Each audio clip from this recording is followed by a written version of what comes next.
Hi friends, ഇന്ന് ഞാൻ വന്നിരിക്കുന്ന ഒരു നെല്ലിക്ക അച്ചാറിൻ്റെ റെസിപ്പി ആയിട്ടാണ്. ഇത് ഞാൻ കേക്ക് സെയിൽ ചെയ്യുന്നതിന് മുമ്പായിട്ട് അച്ചാറിന് ബിസിനസ് ഉണ്ടായിരുന്നു എനിക്ക്. ആ സമയത്ത് ചെയ്തിരുന്ന റെസിപ്പിയാണിത്. അതിന് വേണ്ടിയിട്ട് ഞാൻ എടുത്തിരിക്കുന്നത് 2 ടേബിൾ സ്പൂൺ നല്ലെണ്ണയും 1 ടീസ്പൂൺ കടുക്, 1/2 ടീസ്പൂൺ ഉലുവ, ഒരു വലിയ കഷ്ണം കായം, കട്ടക്കായം അതുകൂടി ഇട്ടിട്ട് അതിലേക്ക് ഒരു 8 അല്ലി വെളുത്തുള്ളി, വലിയ സൈസ് വെളുത്തുള്ളിയാണ് ഇപ്പോൾ കിട്ടുന്നത്, അത് ചെറുതായി അരിഞ്ഞതും, ഒരു 5 പച്ചമുളക് അരിഞ്ഞതും, 3 കതിർപ്പ് കറിവേപ്പിലയും, ഇത് ഇത്രയും കൂടി ഇട്ട് അതിലേക്ക് 3 വറ്റൽമുളക് കഷ്ണിച്ചിട്ടതും കൂടെ ചേർത്ത് നന്നായി മൂപ്പിക്കുക. അത് നന്നായി മൂപ്പിക്കണം. മൂക്കുന്ന പരുവം അറിയണമെന്നുണ്ടെങ്കിൽ വെളുത്തുള്ളിയുടെ കളറ് മാറി ഗോൾഡൻ കളറാവും. ആ പരുവം എത്തുന്നത് വരെ നന്നായി മൂപ്പിക്കുക.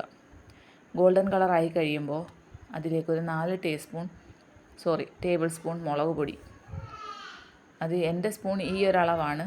ടീസ്പൂണെന്ന് പറയാൻ പറ്റത്തില്ല, ടേബിൾ സ്പൂണെന്നും പറയാൻ പറ്റത്തില്ല. ആ ഒരു സൈസിലുള്ള സ്പൂണാണ്. 4 ടേബിൾ സ്പൂൺ മുളക് പൊടിയും 1/2 ടേബിൾ സ്പൂൺ മഞ്ഞൾപ്പൊടിയും കൂടിയിട്ട് നന്നായി ആ എണ്ണയിലിട്ട് മൂപ്പിക്കുക. അതിൻ്റെ എണ്ണ തെളിഞ്ഞ് വരുന്നത് വരെ മൂപ്പിക്കണം. എണ്ണ കുറവാണെങ്കിൽ കുറച്ച് എണ്ണയും കൂടെ ആഡ് ചെയ്യുക ചൂടാക്കി. അതിലേക്ക് 1/2 കപ്പ് ചൂടുവെള്ളം ഒഴിക്കുക. ഗ്രേവി ലൂസാവണം. ആ കായമൊക്കെ അതിനകത്ത് അലിഞ്ഞ് ചേരണം. ആ ഒരു പരുവം. കുറച്ച് വെള്ളം കൂടെ ഒഴിച്ച്, ചൂടുവെള്ളമാണ് ഒഴിക്കേണ്ടത് കേട്ടോ. ചൂടുവെള്ളം കൂടെ ഒഴിച്ച് നന്നായി തിളപ്പിക്കുക. അതിലേക്ക് ഒരു 1/2 ടീസ്പൂൺ ഉപ്പ് ചേർക്കുക. ആവശ്യത്തിന് ഉപ്പ് വേണം.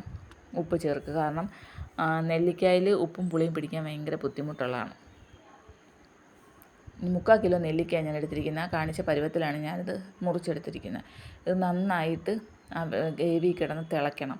അതിലേക്ക് ഒരു 2 കപ്പ് വിനാഗിരിയുടെ കുപ്പിയുടെ അടപ്പിൻ്റെ കപ്പിലാണ് അളവ് ഞാൻ എടുത്തിരിക്കുന്നത്. 2 കപ്പ് വിനാഗിരി ഒഴിക്കുക.